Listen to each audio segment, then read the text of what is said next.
Welcome back, you gorgeous weirdos. I'm so glad you're here. If you're new here, hi, I'm Marlakris. We're going to talk about some stuff today. I'm going to show you how to do some dip powder, some pretty cool nail art in a safe way.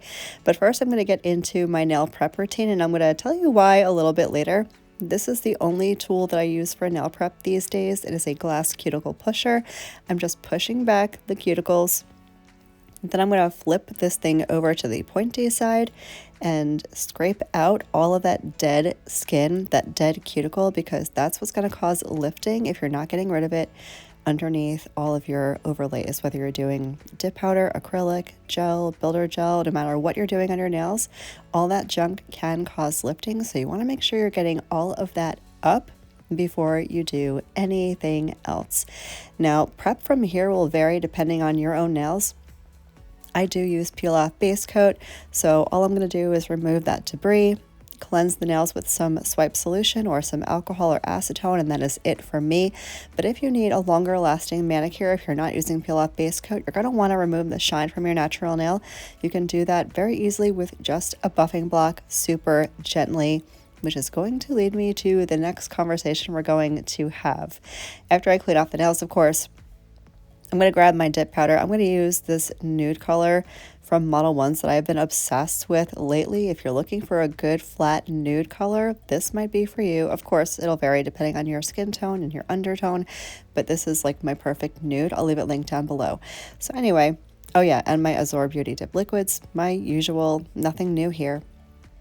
I'm going to get into dip application here in a minute, but first we're going to talk about nail damage. It is a conversation I've seen very frequently, very recently in my nail group. Now, if you can notice, I have some significant nail damage on a few of my nails. I don't know if you can tell, but there is some ridging on my ring nail and my pinky nail. Those are the two that I think took the brunt of it, a little bit on my middle fingernail. And this can be caused by so many things. Nail damage is not caused by product. No product you put on your nails will cause nail damage. What can cause nail damage is overfiling during prep, removal processes that are improper, and trauma. Those are really the only things that are going to cause nail damage. For me, I was doing manicures very frequently, and I was using an e-file to do prep every time I did my nails. Now, if you're doing your nails once every 2 weeks, 3 weeks, this shouldn't be an issue. But when I'm doing my nails at least twice a week for content purposes, and I'm going over those same spots over and over and over again, that's causing thinning of the nail. It's causing that nail damage, and that is why I have ridges on my nails. But as you can see, they're pretty grown out. That is because I have stopped doing all of that, and I started using the glass cuticle pusher and being very gentle on my nails. I do not put nails on to last anymore. I only do nails to pop off with the peel off base coat, and I think that's really helped my nail growth. Now, that's not to say you can't do long lasting manicures. You absolutely can.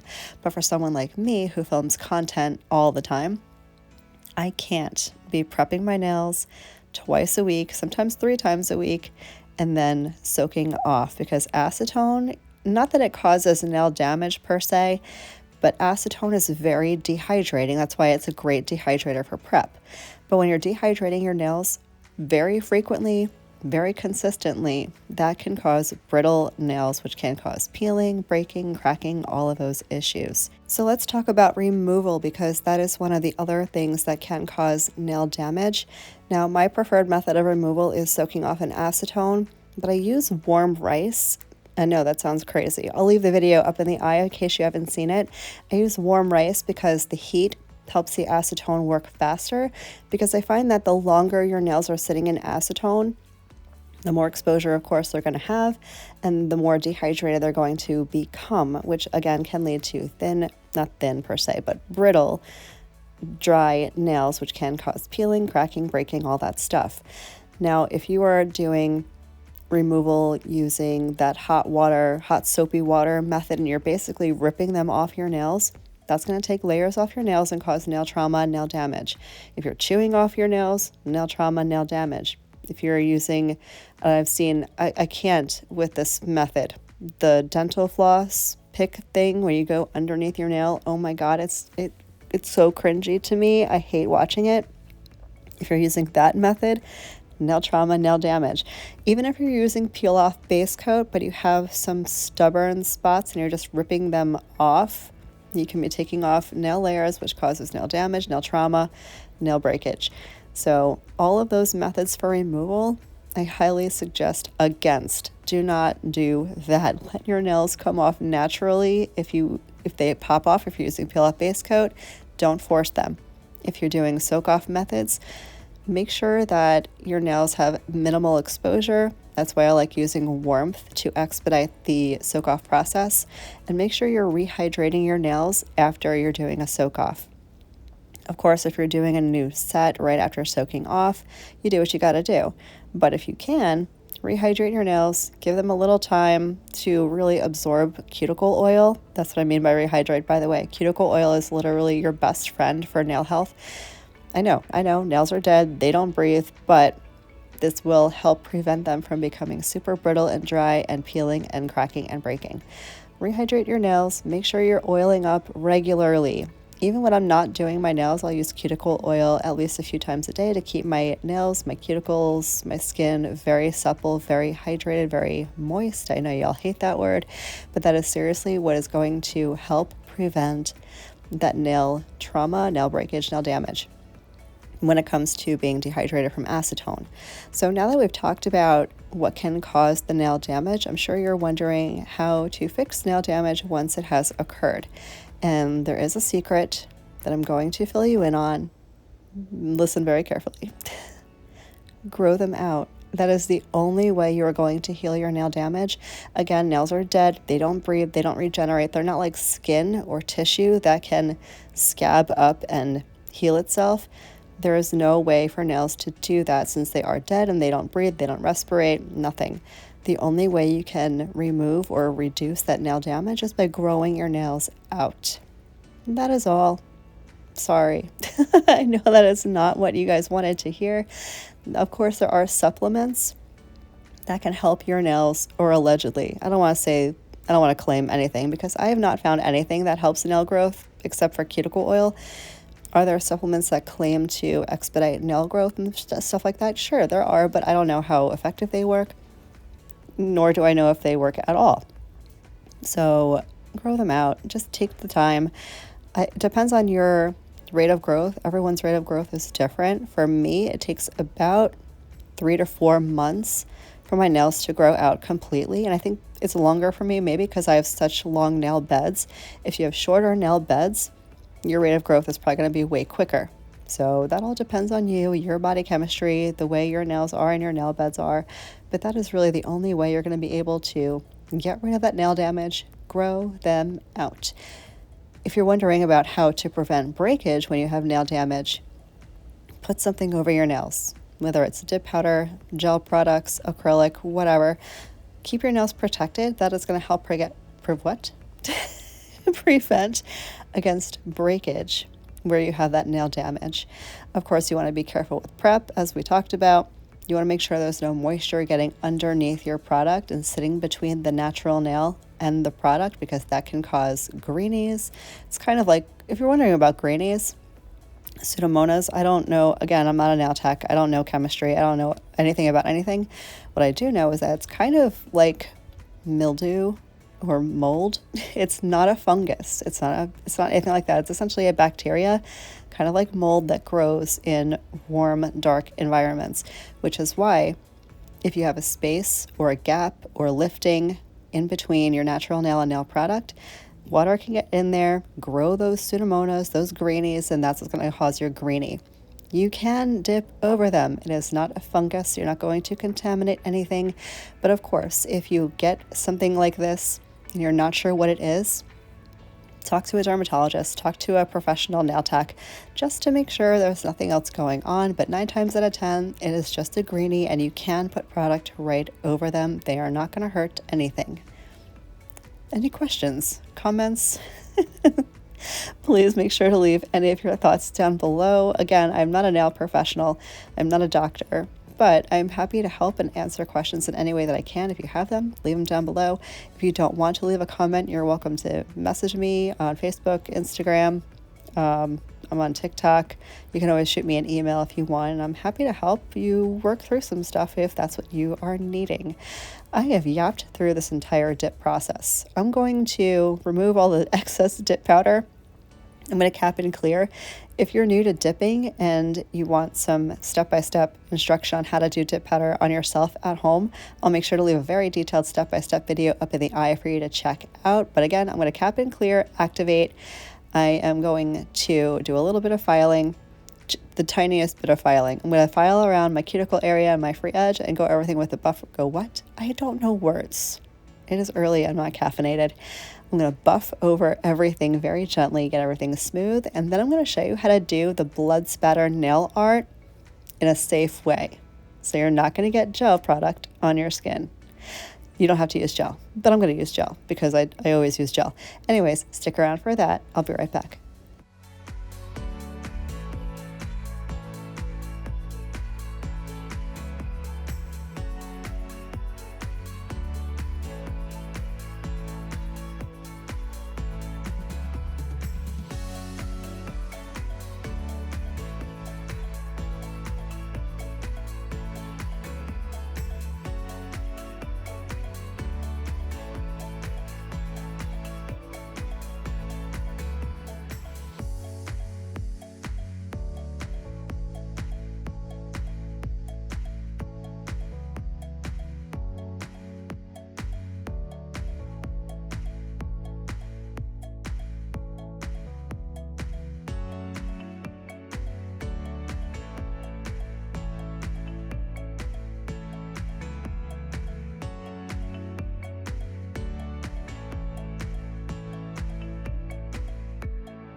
So these are the 3 magic tools that I use for filing after my powder has been activated. I'm going to take this slim file Go around just my cuticle area, make sure that's nice and rounded out and smooth.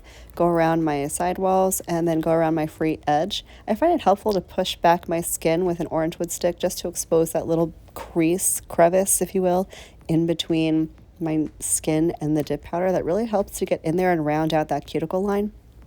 Once I have that situated, I'll go over everything with that pink file buffer thing. It's like a 180 grit file buffer. That's going to smooth out any unevenness on the nail surface. Then I take that yellow buffing block, go over everything to get everything very, very smooth and ready for nail art or top coat. Literally all that I do to file my nails. I find that once you nail down, no pun intended, your dip application, the filing is really so minimal. Of course, this will depend on you, your natural nails, where you are at in your application process. But for me, this is my perfect filing routine and no e-file needed. If you like using an e-file, you totally can. I used to be a big e-file fan. I don't use it so much anymore just because I don't find that I really need it. But I have nothing against e-files. I think they are great as long as you're not damaging your natural nail with them, which was the culprit for me. Again, it's just because I was doing it so frequently and over and over and over again. But when you're using an e-file, you shouldn't be putting any pressure on your nails. Very, very light pressure, if any. Let the files do the work. Anyways, I'm going to finish up filing and buffing, and then we're going to come back for nail art.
It's time for nail art. Okay, so this is not my brainchild. I did not come up with this. I saw Amber, the nail whisperer, on TikTok do this, and I was like, oh my God, that's amazing. So I'm going to take some red gel polish on a scrubby brush. That's it, one of my manicure brushes. And I am just going to very carefully tap it over the nail, and it's going to naturally create this awesome spatter pattern. And I'm not touching skin. There is no contact dermatitis risk here for me. You don't have to use gel polish, by the way. You can use acrylic paint in the same way. You can use regular nail polish in the same exact way. So whatever product you want to use, you can do with this method. But it just creates the coolest spatter pattern, and you don't have to worry about any skin contact. There's no mess to clean up, because I've seen a lot of people use a straw and like blow the product onto the nail, but it gets literally everywhere. It's so messy. This super duper simple. Now, if you're wondering how to clean up your brush, depends on what you're using. If you're using nail polish, you can use acetone. If you're using acrylic paint, you can use soap and water. If you're using gel polish like me, acetone or alcohol. It's a red polish, so it will likely stain a little bit, but it'll get rid of all of that gel product, and you can use it again for whatever you want. So I'm going to continue doing my little blood spatter nail art. Look how quick. This is real time. Quick, simple, effective. And this is my ode to Dexter. I do a Dexter manicure every year around Halloween time. This is Dexter 3.0, I think. Could be 4.0. How many Dexter's videos have I done? I don't even remember. I feel like I've been doing this forever. I'm going to finish this up. I am going to cure this for 30 seconds because it's gel polish. Then I'm going to top coat and we're going to be done.